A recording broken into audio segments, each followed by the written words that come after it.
hoy, cercanos a las próximas elecciones presidenciales en Colombia este domingo, analizamos el perfil y propuestas de los candidatos favoritos ante los problemas urgentes del país.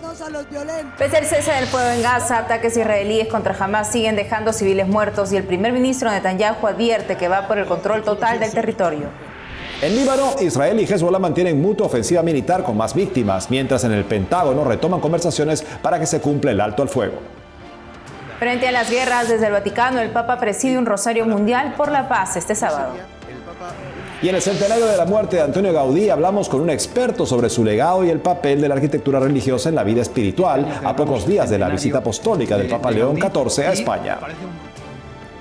Hola Natalie, cerrando la semana. Así es, Eddie, y es un gusto como siempre estar contigo y con nuestros televidentes informando desde los estudios en Lima, Perú. Gracias por acompañarnos en EWTN Noticias. Soy Eddie Rodríguez Morel. Bienvenidos, yo soy Natalie Paredes.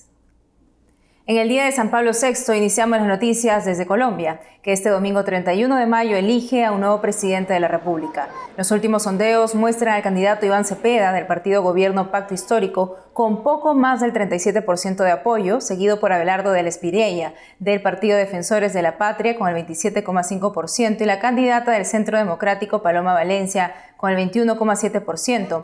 En sus cierres de campaña esta semana, Cepeda dijo que si gana, su gobierno será como el de Petro, con justicia social y equidad, fueron sus palabras. Mientras, del Espiriella señaló que la campaña fue dura y compleja, llena de agravios y burlas. Paloma Valencia prometió que de triunfar trabajará para que las generaciones futuras vivan en un país digno.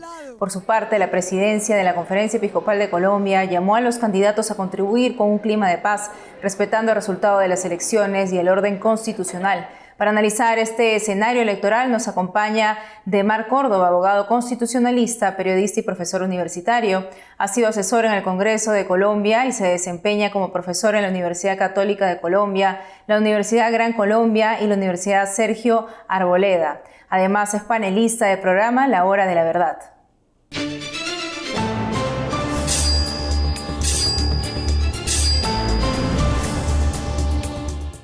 Profesor Demar Córdoba, bienvenido a EWTN Noticias. Muchas gracias por la invitación. Aquí estoy presto para sus preguntas. Coméntenos, por favor, ¿cuáles son los principales problemas en Colombia que el próximo presidente debe resolver? Mire, principalmente el gobierno de Gustavo Petro, que es el que está terminando durante estos 4 años, ha hecho que se fortalezca en los grupos terroristas, el narcotráfico, la minería ilegal, y ha minado toda la confianza internacional en Colombia, queriendo plantear problemas de carácter internacional con el Ecuador. Lo ha hecho atacando a Chile por Sebastián Piñera, lo ha hecho atacando a Javier Milei en la Argentina, porque todo lo que no sea de su cuerda ideológica de extrema izquierda simplemente está mal o es objeto de crítica. El nuevo presidente que asuma el poder en Colombia, el primero y más grande reto que tiene es lograr perseguir y minimizar en lo máximo posible la expresión terrorista que hay en Colombia hoy. Hoy el país tiene 27.000 criminales en armas que están en las calles, que están en los campos colombianos y que afectan la economía y la estabilidad económica, la estabilidad social del país. Es muy grave lo que está pasando y todo por cuenta del crecimiento del narcotráfico, la minería ilegal, 2 asuntos que Gustavo Petro no quiso atacar. Y según también las encuestas, hay 3 candidatos favoritos.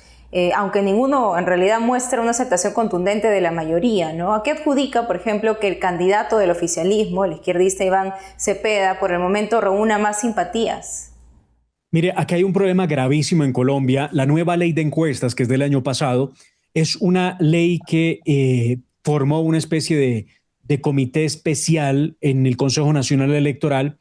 Y ya las encuestadoras como GAD3, que es una firma española, se fueron de Colombia anunciando que lo hacían porque era imposible hacer cálculos probabilísticos a través de encuestas en Colombia con las nuevas reglas de juego que fijó esa ley del año pasado. Aquí no se puede creer exactamente en las encuestas por eso.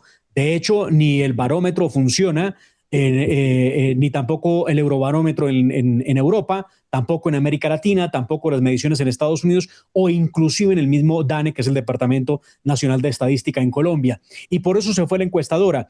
Pero también hay que decir una cosa. Gustavo Petro en los últimos meses ha venido bajando precios de la gasolina, entregado más subsidios, prometido nuevas situaciones y eso lo que está haciendo es sirviéndole de parapeto a Iván Cepeda para decir que él va a continuar con esas ayudas que realmente son limosnas, porque el socialismo que predica Gustavo Petro no construye sociedad, sino que destruye precisamente la sociedad a través de esos subsidios que no tenemos con qué pagarlos. Hoy Colombia tiene una de las deudas externas más altas de su historia, pero además un déficit enorme, porque la plata no alcanza por cuenta de que ellos, de ese 100% del presupuesto general de la República, el 70% se lo están gastando en pagar funcionarios públicos y crear entidades.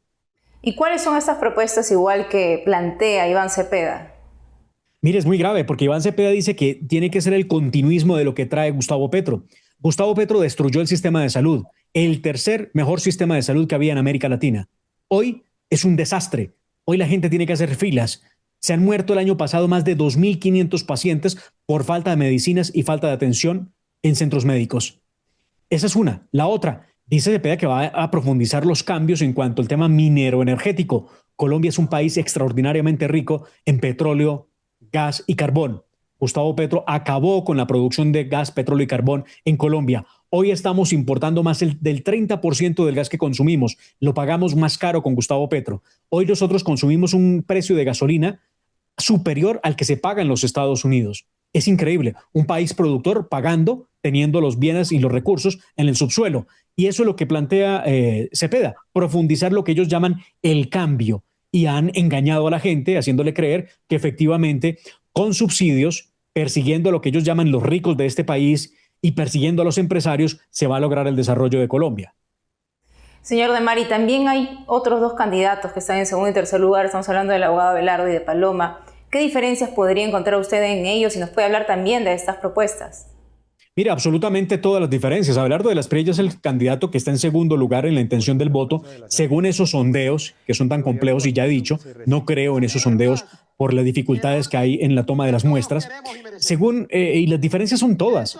Abelardo de las Prietas es un tipo que está hablando de libertad empresarial, de defensa de la propiedad privada, defensa de la familia, defensa del individuo, de la libertad individual. Está hablando de elementos que son básicos para cualquier sociedad pueda prosperar. Y lo que me gusta es que hay defensa de la familia, porque es ese punto el que no le gusta a Cepeda, a Petro, que como comunistas que son, no les interesa que la gente esté en familia. De hecho, la diáspora venezolana es su mejor ejemplo. 9 millones de ciudadanos venezolanos salieron de su país por cuenta de la dictadura narcocomunista de Chávez y después de Nicolás Maduro. En Colombia han salido más de 2,5 millones de colombianos desde que Gustavo Petro llegó al poder. La diferencia es esa. Abelardo quiere que vuelvan los colombianos que se fueron del país, que Colombia sea productiva, que haya seguridad. Lo mismo busca Paloma Valencia, que es tercera en la intención del voto, según esos sondeos de los que, repito, no creo por la dificultad que hay para sacar las muestras. Profesor Demar Córdoba, muchas gracias por la entrevista. A ustedes muchas gracias por darnos voz y por permitirnos visibilizar lo que estamos viviendo como país. Un abrazo, gracias.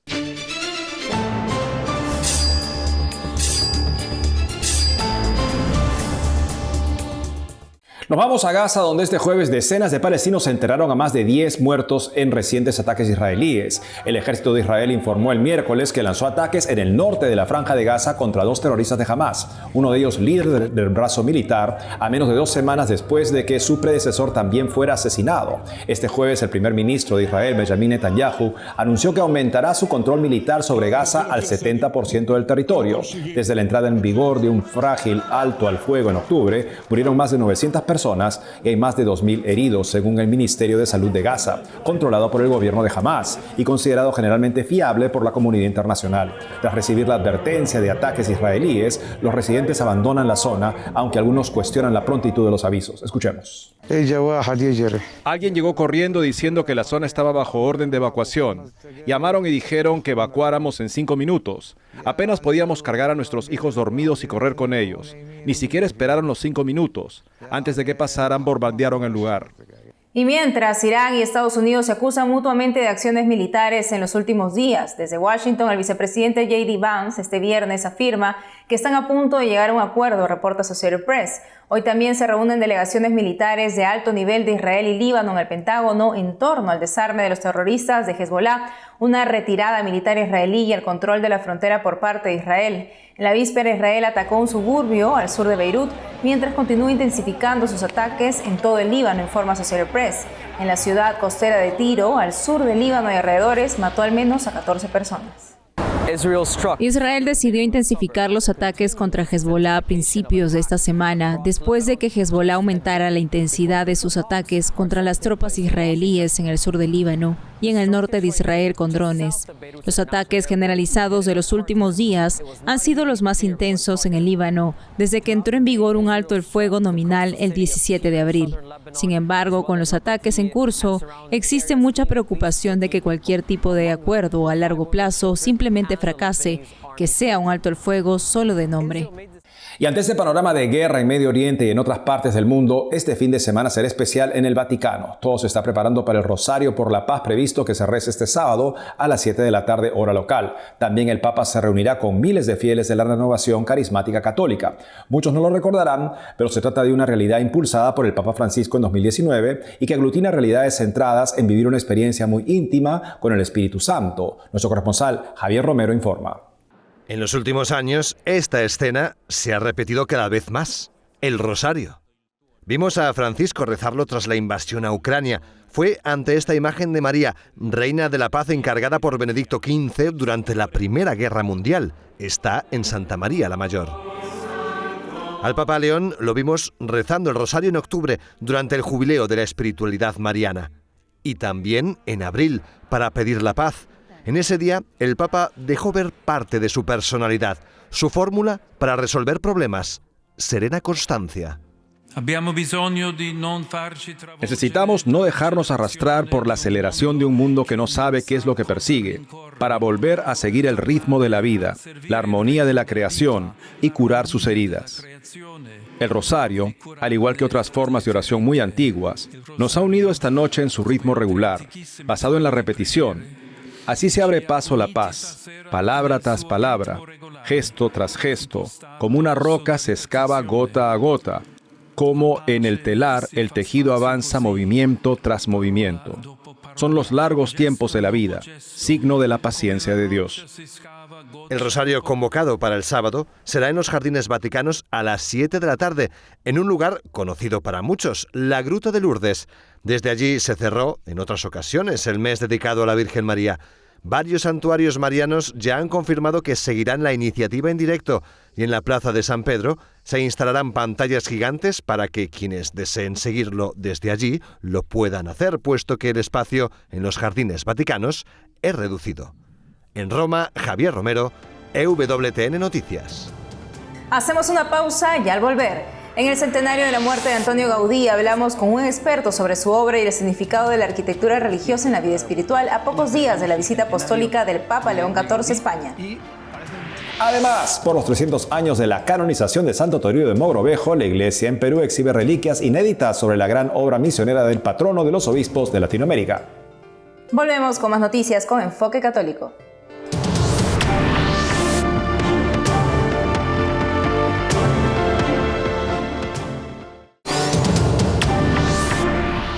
Una creciente comunidad católica tradicional en el Reino Unido será disuelta este 31 de mayo, reporta el National Catholic Register. Se trata de la familia de María Inmaculada y San Francisco, conocida como los franciscanos marianos, inspirada en la espiritualidad de San Francisco de Asís y San Maximiliano Kolbe. La congregación, formada por unos 20 frailes y varias religiosas, experimentó un notable crecimiento en vocaciones, conversiones y apostolados en Inglaterra y Escocia. Su labor incluía retiros, evangelización digital, adoración eucarística y celebraciones de la misa tradicional en latín. Sin embargo, pese a ese crecimiento, los propios frailes votaron en abril para solicitar la disolución de la comunidad. Según explicaron, no lograron obtener apoyo práctico y canónico necesario para continuar con su misión y la formación de nuevos sacerdotes. La decisión fue confirmada por el obispo Philip Egham de Portsmouth. El caso también fue relacionado con las restricciones impuestas a la misa tradicional en latín. Los franciscanos marianos se integrarán a una comunidad con un carisma similar a la cual pertenecían.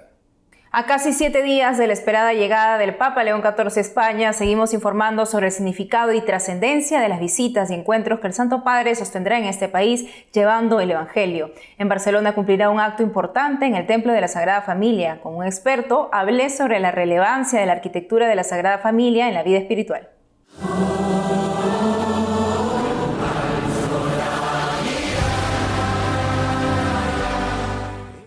Barcelona vive un momento histórico con la próxima visita del Papa León XIV, quien bendecirá la Torre de Jesucristo de la Basílica de la Sagrada Familia, coincidiendo además con el centenario de la muerte de Antonio Gaudí, creador de este templo, creyente y uno de los grandes referentes del modernismo. Para profundizar al respecto, estamos en conexión con Ricardo Piñero, profesor de la Facultad de Filosofía y Letras de la Universidad de Navarra. Profesor Piñero, bienvenido a EWTN Noticias.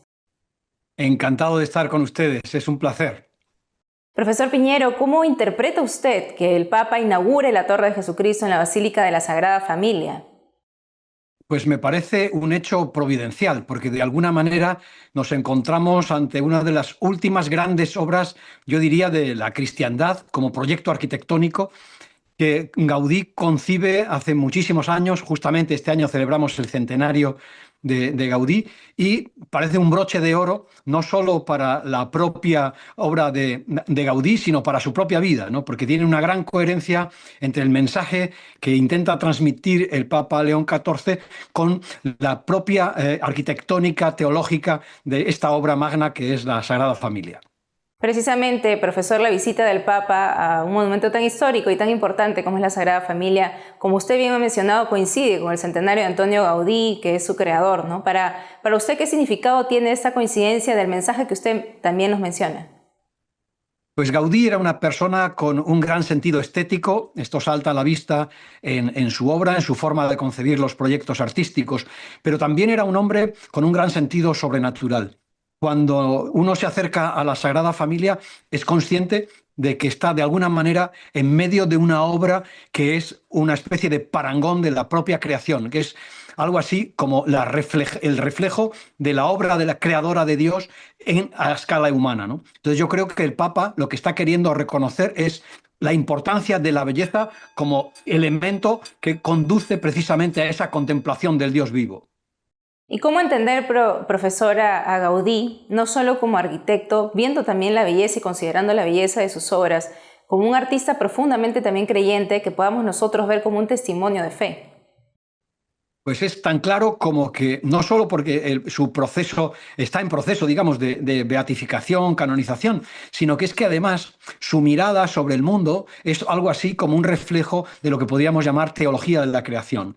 Es decir, él, desde el punto de vista estético, lo que hace con sus proyectos arquitectónicos es algo así como una reconstrucción, una nueva mirada de la mirada divina sobre la propia tierra. Es decir, cuando vamos de la mano de Gaudí, lo que estamos es recorriendo de alguna manera esas huellas de la presencia de Dios en la creación. Es un proyecto de eminente calidad artística, pero también de un sentido sobrenatural extraordinario. Y profesor, en una sociedad que cada vez es más secularizada, ¿qué lugar puede ocupar hoy esa belleza de la arquitectura religiosa en la vida espiritual y cultural? Es un momento en el que es probable que entre el revoltijo contemporáneo uno se encuentre con grandes estridencias, pero precisamente lo que nos presenta Gaudí con valiosísimo para nuestro día de hoy es una mirada serena, es una mirada alegre, es una mirada optimista en ese poder de Dios, en esa presencia de Dios entre nosotros. Porque de alguna manera tal vez podemos caer en la tentación de la desesperanza en un mundo tan complejo como el nuestro. Y sin embargo es un testimonio sereno, alegre y convencido de esa presencia de Dios entre nosotros. Teniendo en cuenta que ya falta poco para la visita del Papa y para que pueda darse esta inauguración también, usted como profesor, ¿no?, también de filosofía y también de letras, considerando la belleza siempre del arte y la cultura, ¿cómo espera también la visita del Santo Padre en este marco? Pues es una grandísima ilusión, no solo porque cuando el Papa decide venir a la tierra de uno se incorpora a esa especie de proyecto misionero que tiene, ¿no? Sino que además yo creo que la especial sensibilidad de León XIV sobre algunos temas que son relevantes para nuestro mundo contemporáneo, de la doctrina social, de la belleza, de ese sentido de evangelización constante, yo creo que es un testimonio formidable de cómo con el arte que nos rodea, con el mundo que nos rodea, podemos dar nosotros también un testimonio de alegría y de esperanza, que en el fondo es probablemente el mejor mensaje del Evangelio. Así es, profesor Ricardo Piñero, muchísimas gracias por la entrevista. Ha sido un placer. Muchísimas gracias a ustedes. Chiara Curti escribió el libro Mi Gaudí, en el que recopiló los testimonios históricos de personas que convivieron con el arquitecto Antonio Gaudí y personas que continuaron su legado. Ahora nos acompaña para conocer la Barcelona del universalmente conocido como el arquitecto de Dios en esta nueva entrega de una parte del documental La Sagrada Familia, la obra que une el cielo y la tierra, conducido por Paola Flynn.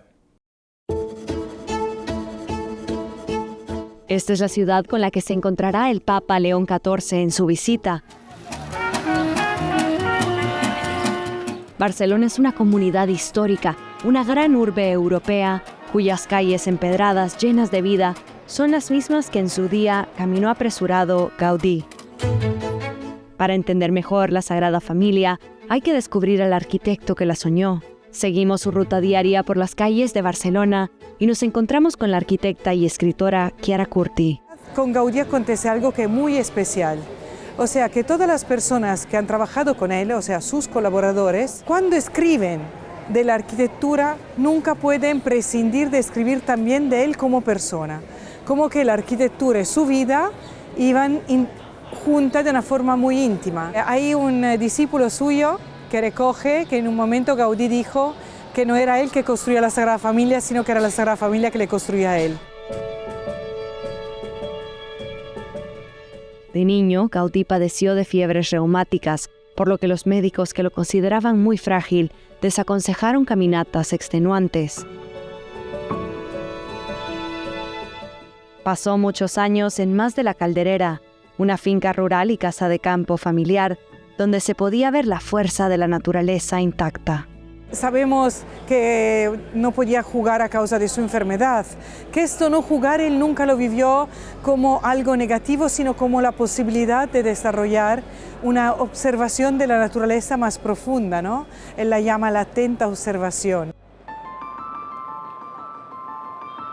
Nos adentramos en el barrio gótico de Barcelona hacia la plaza de San Felipe Neri. Rodeada de edificios renacentistas, una escuela y una iglesia barroca que fue testigo de la Guerra Civil Española. Aún se pueden ver en las paredes de la fachada de la iglesia los impactos de los proyectiles del bombardeo de 1938.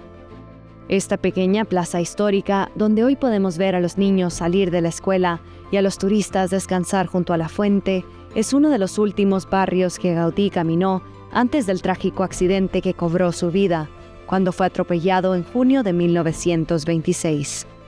Estamos en un lugar muy querido por Gaudí. Todos los días venía aquí. Gaudí era un gran caminador, caminaba todos los días 10 kilómetros. Gaudí venía aquí no para pasear, sino para cada día confrontarse con su padre espiritual. La verdad que pasaba ocupando prácticamente toda la ciudad, porque él vivía en el Parguel, bajaba hasta Sagrada Familia. Gaudí justamente fue atropellado por 2 tranvías, en realidad, porque él esquivando un tranvía cayó bajo otro que venía de la otra dirección, saliendo de San Felipe Neri, dirigiéndose a la Sagrada Familia. En Barcelona, Paola Flynn, EWTN Noticias.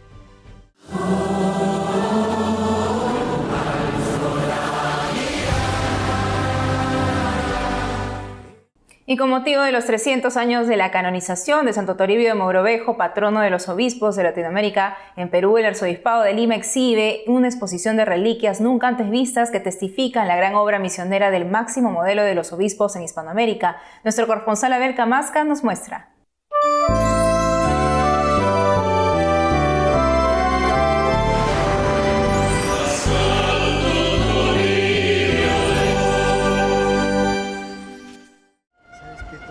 En el Palacio Arzobispal de la Arquidiócesis de Lima se realiza una exposición en honor a Santo Toribio de Mogrovejo, en el marco de los 300 años de su canonización.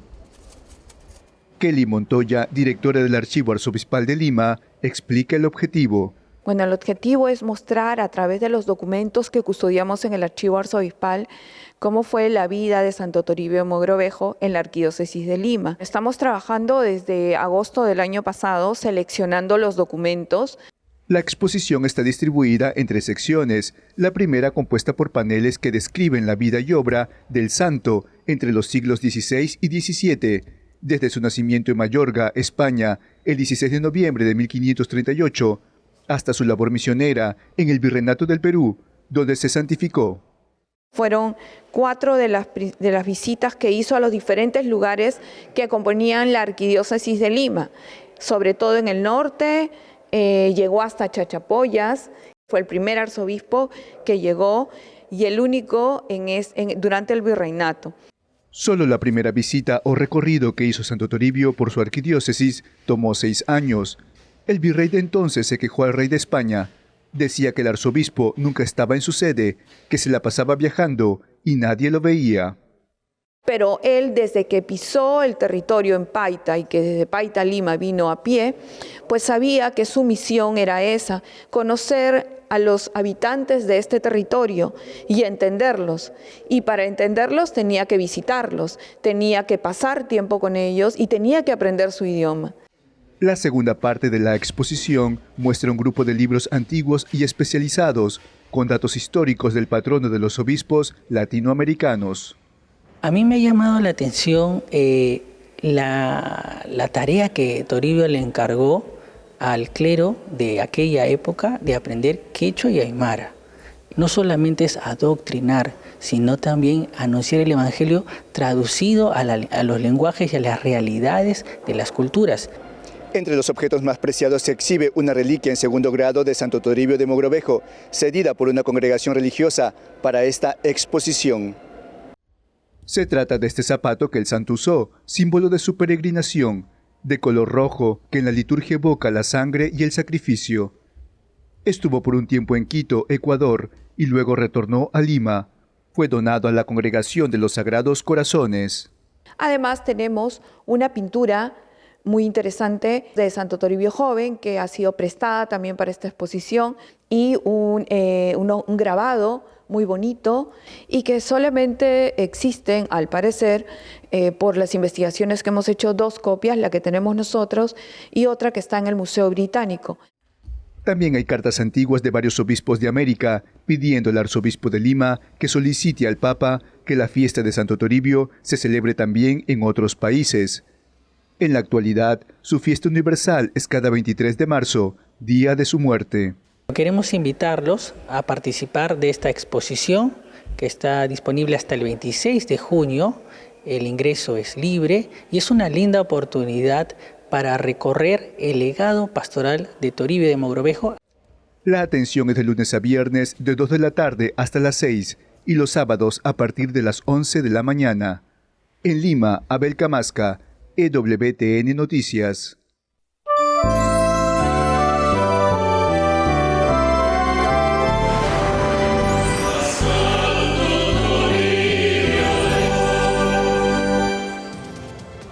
Y eso es todo, amigos. Gracias por haber estado con nosotros. No olviden seguirnos en nuestras redes sociales y en ewtnnoticias.com. Que tengan un gran fin de semana. Hasta el lunes.